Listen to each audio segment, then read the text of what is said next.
नमस्कार। आज हम आपको हमारे समाज के साइलेंट किलर यानी हाइपरटेंशन का मतलब होता है कि उच्च रक्तचाप, यानी कि जब हमारा ब्लड का प्रेशर जो है जरूर से ज्यादा हो जाए या हमारे रक्त का जो है चाप जो है ऊंचा हो जाए, उसको हम बोलते हैं hypertension. High BP, blood pressure ज्यादा हो गया। तो ब्लड प्रेशर ज्यादा हो गया तो क्या होगा उससे, क्यों खतरनाक है? Why high BP is dangerous to your life, why it is a called silent killer. जैसा कि हम लोग जानते हैं कि हमारे समाज में कम से कम 50-60% आदमी ऐसे हैं कि जिनका ब्लड प्रेशर ज्यादा होता है और वो देखो अननोटिस्ड, पता ही नहीं लगता। उससे क्या होता है कि सबसे पहले तो हमें पता करना है कि हमारा ब्लड प्रेशर ज्यादा है कि कम है। ब्लड प्रेशर जो है दो चीजों से मिलकर बना होता है, एक होता है सिस्टोलिक जो पीक टाइम होता है, एक होता है डायस्टोलिक जो नीचे का टाइम होता है। यानी जो हार्ट हमारा है, जब हमारा दिल धड़कता है तो दिल जो धड़कता है तो ये खून यानी ब्लड को जो है हमारे शरीर के आर्टरीज में जो है कैपिलरीज तक मतलब जो है पहुंचाता है। तो जो हमारा पीक होता है, जो ज्यादा थर्स्ट होता है, जो हाईएस्ट लेवल होता है, उसको बोलते हैं सिस्टोलिक। और जो सबसे कम होता है रस्ट में होता है डायस्टोलिक। यानी उच्च जो हाईएस्ट पीक है वो हमारा और जो लोएस्ट पीक है वो हमारा होना चाहिए। हाईएस्ट पीक कितना होना चाहिए हमारा जो है 120 से अगर ऊपर हो गया, 120 से 140 हो गया प्री हाइपरटेंसिव, 140 से ऊपर हो गया तो हो गया हाइपरटेंशन हो गया आपका। अगर हमारा ब्लड प्रेशर 100 से 80 के बीच में यानी 80 से 100 तक रहा तो प्री हाइपरटेंसिव। अगर हमारा डायस्टोलिक 80 से नीचे यानी कि एक होता है हाइपोटेंशन। हाइपर भी खतरनाक है, हाइपो भी खतरनाक है। हाइपो का मतलब क्या है कि जब हमारा जो है सिस्टोलिक जो ब्लड प्रेशर है, जो उच्च रक्तचाप है, अगर वो हमारा 90 से नीचे रहे या 90 से, और जो डायस्टोलिक है वो हमारा 60 से नीचे आ जाए, यानी लेस देन 100 और लेस देन 70 हमारे लिए जो है प्री हाइपोटेंशन है। तो हमें जो है अपना ब्लड प्रेशर 100 से 120 तक ऊपर वाला और 80 से 100 तक नीचे वाला के बीच में रखना है। फिर हम कहते हैं कि भाई क्यों रखना है, इससे क्या नुकसान होगा? अगर हमारा ब्लड प्रेशर ज्यादा हो गया तो हमारा सबसे पहले नुकसान क्या होगा कि हमारे हार्ट को ज्यादा मेहनत करनी पड़ेगी। अगर ज्यादा मेहनत करेगी तो जल्दी थकेगा, आपकी हार्ट बीट बढ़ जाएंगी। हार्ट बीट बढ़ गई तो आपका हार्ट में जो है फेलियर होने के चांस, हार्ट अटैक के चांस। फिर क्या होता है ब्रेन स्ट्रोक। आपने सोचा होगा कि यार दिमाग की नस फट गई या उसको पैरालिसिस हो गया, स्ट्रोक हो गया, अधरंग मार गया, तो उसके लिए जो है आदमी का जो है ब्लड प्रेशर जब ज्यादा होगा, दिमाग की नस जब फट जाएंगी या आपका जो है दो दिखने लग जाएंगे, ब्लरिंग ऑफ विजन। तो इसकी पहचान कैसे होती है, पता कैसे लगेगा कि हमारा ब्लड प्रेशर ज्यादा होगा? तो कुछ मोटे तौर पे 4-5 जो है चीजें होती हैं जिससे आदमी को पता लग जाता है। सबसे पहले कि सर में दर्द होने लगेगा, सर का दर्द होगा आपको जो है, और बीट के साथ आपको जो है उसमें बढ़ता चला जाएगा। दूसरा क्या होगा कि आपको जो है पल्पिटेशन का मतलब होता है अपने दिल की धड़कन खुद को सुनाई देने लगेगी, धक धक धक धक आवाज आएगी। जब धक धक की आवाज आएगी, दिल की धड़कन सुनाई देगी तो आपके अंदर घबराहट आएगी, स्ट्रेस आ जाएगा, तनाव हो जाएगा। जब तनाव और स्ट्रेस आ जाएगा तो बीपी और बढ़ जाएगा। तीसरा इसमें क्या होता है कि आपको पसीना भी आ सकता है, और इसमें जो है ब्लड प्रेशर अगर ज्यादा हो गया तो कानों के अंदर भी मतलब जो है आपको गरम गरम होने लगेंगे, झुंझुनाहट से होने लगेगी। आपको जो है कान से ही पता लग सकता है, आपकी आंखें से डबल दिखना शुरू हो जाएगा, ब्लरिंग ऑफ विजन हो जाएगा, आपके सर में दर्द हो जाएगा, आपके अंदर घबराहट आ जाएगी, आप जल्दी से थकने लगेंगे। तो अपने आप ही आदमी के अंदर भय पैदा हो जाता है। फिर नींद नहीं आएगी नींद नहीं आएगी तो स्ट्रेस बढ़ जाएगा। तो ये तो मैंने बता दिया कि भाई हाइपरटेंशन क्या है, उच्च रक्तचाप है, हाई ब्लड प्रेशर है। फिर हमने बता दिया क्यों होता है, क्योंकि ये बढ़ने के जो है इसके 5 कारण होते हैं। सबसे पहले जो लोग ज्यादा दारू पीते हैं, सिगरेट पीते हैं, मतलब दारू और सिगरेट सबसे पहला कंट्रीब्यूशन। दूसरा क्या है, जिनका वजन ज्यादा है, जिनका ब्लड शुगर ज्यादा है, जिनका ट्राइग्लिसराइड कोलेस्ट्रॉल ज्यादा है, उनके लिए। तीसरा क्या है, जिनको किडनी का डिसीज है। किडनी का डिसीज मतलब क्रोनिक किडनी फेलियर है या नेफ्राइटिक है या फिर जो है हार्ट डिसीज, आपको जो है कोई दिल में ही मतलब कोई जो है स्ट्रक्चर में कोई डैमेज हो गई है, तो कहने का मतलब ये है कि ये हार्ट का बीमारी है, ये किडनी का बीमारी है, ये ब्रेन के लिए हमारा खतरनाक है, ये हमें पैरालिसिस कर देता है। तो इससे जो है ना, अब हमने बता दिया कि क्यों होता है, क्योंकि अगर आपका सोडियम क्लोराइड नमक ज्यादा हो गया तो जो है आपका हाइपरटेंशन हो जाएगा। और हाइपरटेंशन दो प्रकार का होता है, एक होता है प्राइमरी, एक होता है सेकेंडरी। एक होता है एसेंशियल हाइपरटेंशन, ऐसे एक होता है प्राइमरी। 90% लोगों के अंदर जो है एसेंशियल हाइपरटेंशन होता है। हाइपरटेंशन किससे हुआ पता ही नहीं लगता है, लेकिन 10-20% ऐसे होते हैं जिनसे पता लग जाता है कि किडनी की डिसीज की वजह से हुआ है, कि हार्ट की डिसीज की वजह से है, या प्रेगनेंसी की वजह से हुआ है, या स्ट्रेस की वजह से हुआ है। तो अब इनका जो है ना निदान हम बताएंगे कैसे। मतलब जो है ना आपका बीपी, जैसे हमने बताया कि बीपी को बढ़ने के लिए जो फैक्टर हैं, सबसे पहला हो गया स्मोकिंग, ड्रिंकिंग, दारू पीना छोड़ दो, बीड़ी सिगरेट पीना छोड़ दो। दूसरा हमने बताया कि साल्ट से, नमक से सोडियम क्लोराइड से होता है, तो सोडियम क्लोराइड यानी नमक रिस्ट्रिक्ट कर दो। साल्ट, सफेद साल्ट, सफेद चीनी, सफेद मैदा बिल्कुल नहीं खाना है। तो ये जो व्हाइट है ना, white sugar, white salt, white maida and white rice, ये 4 W है जो है कम कर दो। उनको W को उल्टा करके M कर दो। M का मतलब मल्टीग्रेन आटा, मल्टी विटामिन्स, आपको जो है सोडियम, मिनरल्स। मिनरल्स में क्या है कि सोडियम की जगह आपको जो है पोटासियम ज्यादा लेना है, कैल्शियम ज्यादा लेना है, मैग्नीशियम ज्यादा लेना है, जिंक लेना है। तो उसमें किस में ज्यादा होता है, तो आप जो है ना इसमें आप दूध, दारू की जगह दूध पी लो। आप जो है पैक्ड, प्रोसेस्ड और आपका जो है प्रिजर्व, ये पी जो है आप हटाने हैं। Packed food, processed food, pickles आपको जो है नहीं खाना है, यानी चटनी है, आपका जो है अचार है, या आपका जो है सॉस है, ये नहीं खाने हैं।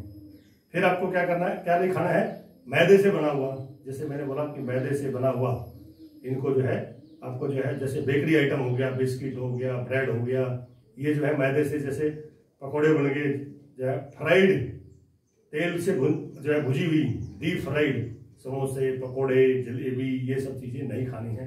ज्यादा मीठा भी नहीं खाना है, और आपका वजन भी कंट्रोल करके रखना है। और इसमें जो सबसे जरूरी चीज है वो है आपका yoga, exercise, jogging, running, swimming. आप जो है 45 मिनट्स आपका वर्कआउट कीजिए और अपना डाइट को शेड्यूल कर लीजिए। डाइट में आपको जो है, जो मैंने बताया है, नमक की जगह आप जो है विटामिन सी यानी नींबू, नमक की जगह नींबू डालना है। नींबू के या टमाटर या संतरा, केला, आपको जो है एवोकाडो, आपको फ्रूट्स जो है ज्यादा लेने हैं, फल और वेजिटेबल्स ज्यादा लेनी है, ग्रीन लीफी वेजिटेबल्स आपको ज्यादा खानी है। तो फ्रूट सलाद, फल सलाद, और आपका खाने का शेड्यूल, और साथ में आपका योगा, एक्सरसाइज, और आपका जो साथ में जो मैंने बताया है ये चीजें बंद करने के लिए साल्ट रिस्ट्रिक्टेड डाइट, और आपको ड्रिंकिंग, स्मोकिंग, आपको जो है packed and process food and drinks, ये अगर बंद कर देंगे तो आपका ब्लड प्रेशर बिल्कुल सही हो जाएगा। अब मैं बताऊंगा कि योगा जो है ब्लड प्रेशर को कम करने में क्या मदद कर सकता है। योगा से क्या होता है कि जो हमारे आर्टरीज होती हैं, जो धमनियां होती हैं, उनको जो है इलास्टिसिटी बढ़ाता है। हमारा जो ट्राइग्लिसराइड और कोलेस्ट्रॉल है, जिससे इनकी थिकनेस हो जाती है, वो हमारी कम करता है। और हमारा हार्ट को स्ट्रॉन्ग करता है, हमारे ब्रेन को स्ट्रॉन्ग करता है, हमारी आर्टरीज को स्ट्रॉन्ग करता है। तो इसलिए कौन कौन से योगा हैं, कुछ योगा ऐसे हैं जो हाइपरटेंशन को नहीं करने चाहिए, जैसे शीर्षासन नहीं करना है, जैसे आपका जो है साथ में हार्ट के लिए जो है मैंने बताया कि आपको सर्वांगासन भी नहीं करना चाहिए, आपको कपालभाति भी जोर से नहीं करनी चाहिए। कहने का मतलब यह है कि जो हमारा हाइपर हो गया है उसको धीरे लाना है, शांत करना है। हमारा जो क्रोध, हमारी जो चंचलता, हमारा जो चैन, हमारा डिप्रेशन, हमारी जो घबराहट, उसको हमें कम करना है। कम करने के लिए हमारे जो है योगा प्राणायाम है। योगा प्राणायाम में कुछ योगासन है, कुछ प्राणायाम है। योगासन में हमें जो है सबसे बढ़िया आसन होता है शवासन, आराम से अपना सो जाओ। दूसरा होता है मकर आसन, मकर आसन में जो है उल्टा लेट के। और तीसरा जो आसन होता है योग निद्रा। और जो चौथा जो सबसे बढ़िया जो है इसमें आसन होता है शिशु आसन। तो जो आसन से हमें शरीर को, दिमाग को आराम मिलता है, वो आसन हमें करने हैं। जैसे आपको हो गया शशांक, और दिमाग को ठंडा करने वाले प्राणायाम करने। कौन सा प्राणायाम करना है, नाड़ी शोधन प्राणायाम, अनुलोम विलोम प्राणायाम, आपको उज्जयी प्राणायाम, आपका जो है भ्रामरी, उद्गीत, मेडिटेशन। तो ये जो मैंने प्राणायाम बताए हैं, आसन बताए हैं, ये हमें करने हैं। अब मैं कैसे करने हैं वो अब हम आपको बताएंगे। तो सबसे पहले आप अपना बैठे हैं तो बैठे बैठे शुरू करेंगे। सबसे पहले अपना जो है सुखासन में, आप जो है पद्मासन में, अर्ध पद्मासन में, जो आपको अच्छा लगे उसमें बैठ जाइए और आपकी 2 उंगलियों को जो है ये रिंग फिंगर और middle finger, ring finger middle को, ये होती है अपना मुद्रा। ये अपना मुद्रा जो है ऐसे बना कर रखनी है। ये जो है ब्लड प्रेशर को कंट्रोल करने के लिए बहुत बढ़िया। ऐसे ये है अपन मुद्रा। अपन मुद्रा में आप बैठेंगे और अपन मुद्रा में जो है सबसे पहला जो है हमारा है मेडिटेशन। अगर आप मेडिटेशन में अपन मुद्रा में बैठ के प्रभु का ध्यान लगाएंगे, श्वासों पर ध्यान देंगे, धीरे धीरे श्वास लेंगे, धीरे धीरे श्वास छोड़ेंगे, तो ये हो गया मेडिटेशन। दूसरा होता है भ्रामरी। भ्रामरी में क्या है, आप सन्मुखी मुद्रा बनाए, अपना जो है मिडल फिंगर आंख पे, इंडेक्स फिंगर माथे पे और रिंग फिंगर, और धीरे धीरे आपको जो है हमिंग साउंड,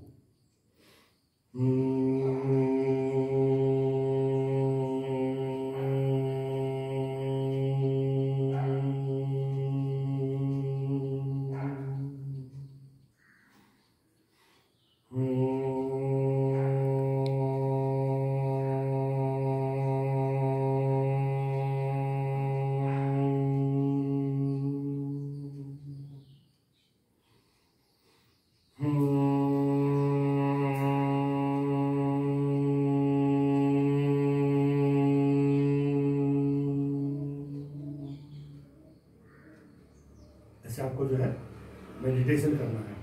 फिर आपको जो है उज्जयी प्राणायाम। उज्जयी प्राणायाम मतलब गले से रगड़ते हुए सांस लेना है ऐसे।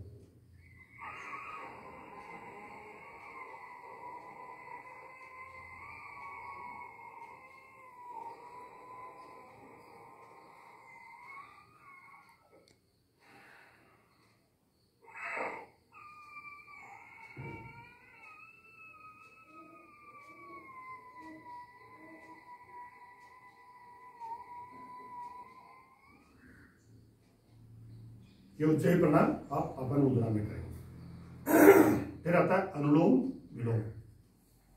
हमने बताया था अनुलोम विलोम करने के, यहाँ पे आपको जो है मध्यम गति से या निम्न गति से करना है। नाक बंद किया, सांस बिल्कुल धीरे धीरे लेना है। हाथ आपका जो है एक हाथ ध्यान मुद्रा में, एक हाथ में आपका जो है नासिका मुद्रा में, और धीरे धीरे सांस लेना है।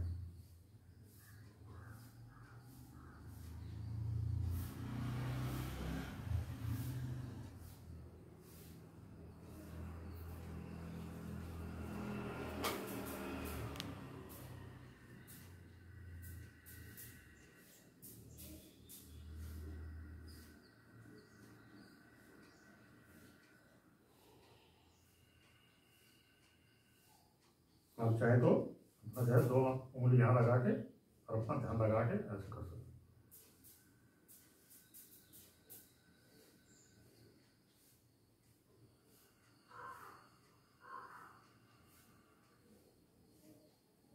नाड़ी शोधन बिल्कुल धीरे से।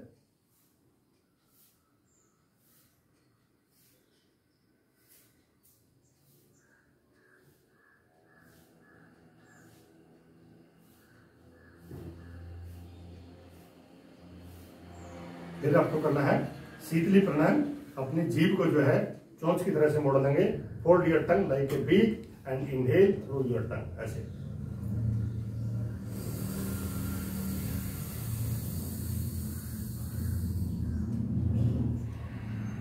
नाक से निकाल दीजिए अपना।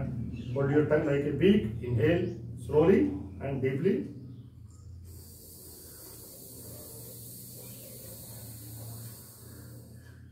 Exhale from your mouth, from both the nostrils. एक होता शीतकारी, दांतों के अंदर से जो है सांस लेना है। Inhale through your teeth.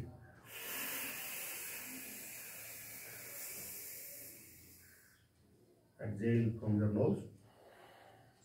दांतों के अंदर से धीरे धीरे सांस लेना है। सीसी की आवाज निकालनी है।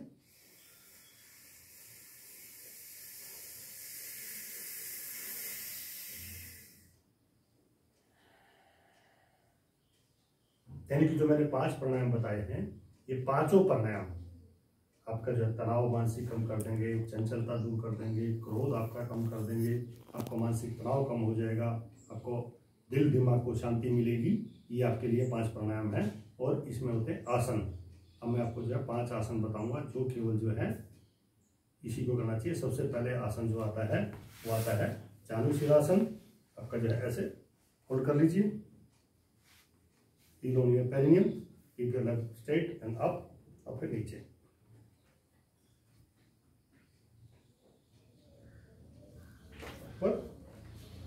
और चेंज आप बाई तरफ से कर देंगे ऐसे, दोनों हाथ ऊपर और साथ,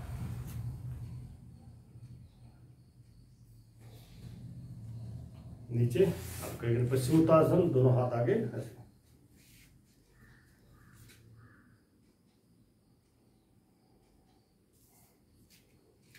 डाउन, और फिर जो है पूर्वी उत्तानासन,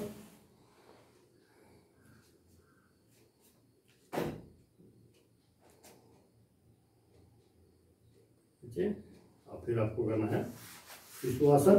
शिशुआसन के लिए अपना आराम से बैठ जाइए शांति से, और ऐसे वज्रासन में, और फिर धीरे से हाथ हथेली आगे लेके और माथा टिका दें।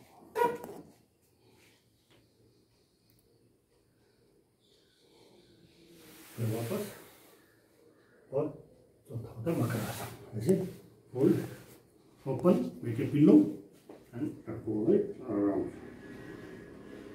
ध्यान देंगे।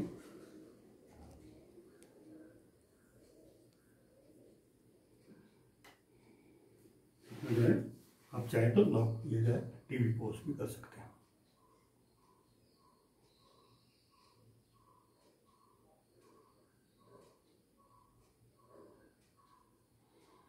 फिर होता है आपका शवासन। ऐसे अपना जो है सीधा पैर खोल देंगे, हाथ खोल देंगे ऐसे, और अपना जो है शवासन, हाथ ऊपर की तरफ, हथेली, और पूरा वजन जो है जमीन के ऊपर, और अपना दिमाग को एकदम शांत कर दीजिए। मानसिक चेहरे का तनाव खत्म, हार्ट का अपना हार्ट बीट धीरे धीरे, श्वासों पे ध्यान दीजिए, श्वास भी धीरे धीरे कर दीजिए। सारी चिंताएं परेशानियां सब धरती माता के ऊपर छोड़ दीजिए, पूरा वजन धरती के ऊपर, और आपका जो है सारी मांसपेशियों को ढीला कर दीजिए। And close your eyes and watch your body with your close eyes. चेतना को धीरे धीरे अपने एक एक ऑर्गन पे ले जाइए, श्वासों को एकदम धीमा कर दीजिए, और आराम से शवासन में लेट जाइए। तो मैंने जो आसन बताए हैं, फिर करवट लेके उठ जाइए और बैठ जाइए। मैंने जो आज बताए हैं ये आसन प्राणायाम, ये है बीपी को कम करने के लिए, और इसमें वॉकिंग 40 मिनट तक, या जॉगिंग या साइकिलिंग, ये बहुत ज़रूरी होते हैं। तो इसलिए आपको जो है ये सब करना चाहिए। और आपका जो है ये हो गया आपका हाइपरटेंशन को कैसे मतलब कम कर सकते हैं। ऐसे आप जो है करेंगे तो आपका बीपी बिल्कुल शांत रहेगा, डिप्रेशन नहीं होगा, बीमारियां नहीं आएंगी। आपको जो है